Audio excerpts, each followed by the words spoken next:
Ayan po, magandang hapon po sa lahat. Luzon, Visayas, Mindanao, kung saan kayong panig ng mundo po. Nagbabalik po tayo dito sa aking YouTube channel po, Samuel Soriano TV 29 po. Ayan po, may bago po tayong FB page po. Ayan, Samuel Soriano TV rin po, 29 po. Baka gusto nyong mga suggestion kayo, may benta kayong coins, doon naman kayo sa akin mag-message sa aking FB page. Ayan po.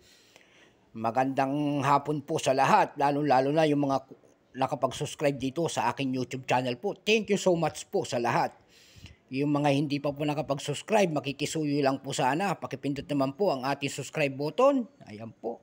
Share and like para ma-update po kayo sa mga latest ko pang gagawing video po. Ayan po, ang pag-uusapan po rito sa aking YouTube channel po about coins. Ayan po, dito kayo makakakita ng vlog na karamihan, maraming coins. Ayan po, world coins. Ayan.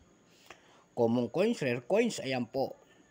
Lahat na po ng coins ay ating tinatalakay. Ang pag-uusapan po naman natin ngayon hapon na ito ay ang Japan. Ayan po. Japan po ang ating pag-uusapan. Ayan po. 1 yen ang ating pag-uusapan po. Japan coins. Ayan, 1 yen. Ayan, kanyang bulaklak.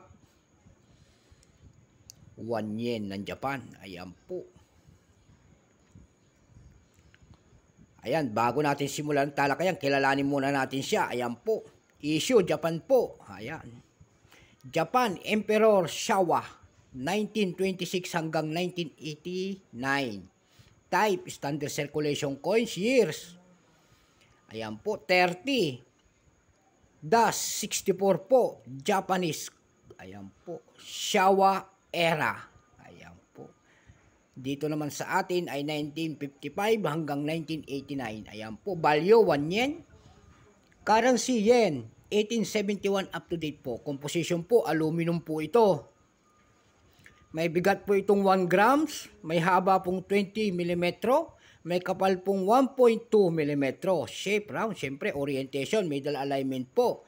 Number N-1590. Reference number Y-74. Ayan po. Kaya number 42 po yan. Ayan po. Yan po ay year 1967 po. Ayan. Ang ginawa po ng Japan dito ay 5% lamang. Ayan po.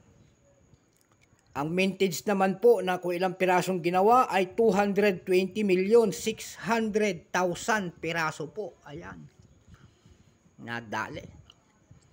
May selling price na po doon sa ating numista. Binigyan na po ng selling price. Yung extra fine lang ay 30 pesos po ang kanyang presyo. Doon naman po sa ating numista. Ayan, para maliwanagan tayo sa price niya. Kasi ang tinatalakay ko rito about price. Kung magkano na talaga ang lahat ng mga presyo ng ating mga coins na hawak. Ayan po. Kaya pag nanood kayo rito, makikita nyo po ang presyo ng pangdaigdigan po. Ayan po. Doon sa ating numista.com po, may nagbebenta na po nito ng $5. Ayan po.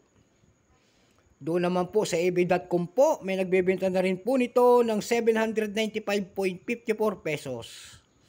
Sa Carousel naman po, may nagbebenta na nito ng 40 pesos lamang. Ayan. Tag-iisang presyo lang po ang ating kinuha at pare-parehas naman. Ayan po. So, naliwanagan tayo sa presyo ng ating Japan coins na ito. Ayan po. Aluminum lang po ito. Aluminum. Kaya madali siyang masira.